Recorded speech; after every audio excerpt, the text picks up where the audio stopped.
మార్చి మొదటి వారంలో కాంగ్రెస్ పార్టీ ఈ ప్రభుత్వం ఆనాటి ఎన్నికల సందర్భంగా పార్టీ ఇచ్చినటువంటి వాగ్దానం మేరకు శాసనసభలో బీసీలకి ఓబీసీలకి 42% రిజర్వేషన్ ఇవ్వటం కోసం పొలిటికల్ ఎడ్యుకేషన్ ఎంప్లాయ్మెంట్ మార్చి మొదటి వారంలో కేబినెట్ లో తీర్మానం చేసి శాసనసభలో బిల్లు పెట్టి బిల్లుని పాస్ చేసి కొన్ని దశాబ్దాలుగా ఈ రాష్ట్రంలో ఎదురు చూస్తున్నటువంటి బలహీన వర్గాలకి చట్టరూపంగా ఒక చట్టబద్ధతను కల్పించడం కోసం నిర్ణయం తీసుకోవడం జరిగిందని ఈ సందర్భంగా మీ అందరికి తెలియజేస్తా ఉన్నాం.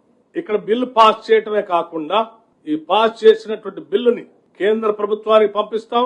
పార్లమెంట్ లో కూడా బిల్లుకు సంబంధించి కేంద్ర ప్రభుత్వం మీద ఒత్తిడి తీసుకొని వచ్చి బిల్లుని పార్లమెంట్ లో కూడా ప్రవేశపెట్టి దీని మీద ఆమోదం పొందడం కోసం మేము చేయాల్సిన ప్రయత్నం అంతా చేస్తాం. మా నాయకుడు రాహుల్ గాంధీ గారి నాయకత్వంలో మాకున్నటువంటి పార్లమెంటు సభ్యులందరినీ సహాయ సహకారాలు తీసుకోవటమే కాకుండా ఈ ప్రభుత్వం నుంచి ఒక ప్రతినిధి బృందంగా ప్రధానమంత్రిని కలుస్తాం. కేంద్ర ప్రభుత్వానికి సంబంధించిన పెద్దలందరినీ కలుస్తాం. అట్లాగే పార్లమెంట్ లో ఉన్నటువంటి అన్ని రాజకీయ పార్టీలకు సంబంధించిన నాయకులను కూడా కలుస్తాం. వారందరి మద్దతు కూడా కూడగడతాం.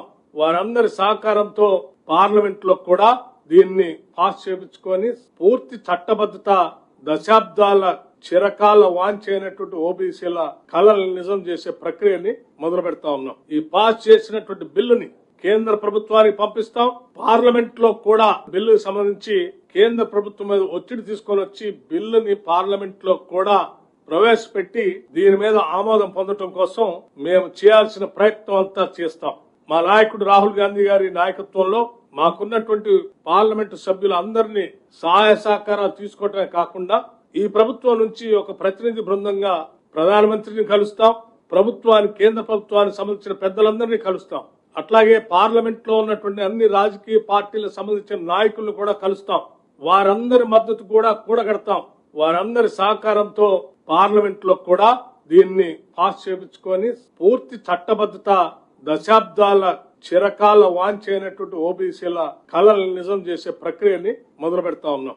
మార్చి మొదటి వారంలో కాంగ్రెస్ పార్టీ ఈ ప్రభుత్వం ఆనాటి ఎన్నికల సందర్భంగా పార్టీ ఇచ్చినటువంటి వాగ్దానం మేరకు శాసనసభలో బీసీలకి ఓబీసీలకి 42% రిజర్వేషన్ ఇవ్వటం కోసం పొలిటికల్ ఎడ్యుకేషన్ ఎంప్లాయ్మెంట్ మార్చి మొదటి వారంలో కేబినెట్ లో తీర్మానం చేసి శాసనసభలో బిల్లు పెట్టి బిల్లుని పాస్ చేసి కొన్ని దశాబ్దాలుగా ఈ రాష్ట్రంలో ఎదురు చూస్తున్నటువంటి బలహీన వర్గాలకి చట్టరూపంగా ఒక చట్టబద్ధతను కల్పించడం కోసం నిర్ణయం తీసుకోవడం జరిగిందని ఈ సందర్భంగా మీ అందరికి తెలియజేస్తా ఉన్నాం.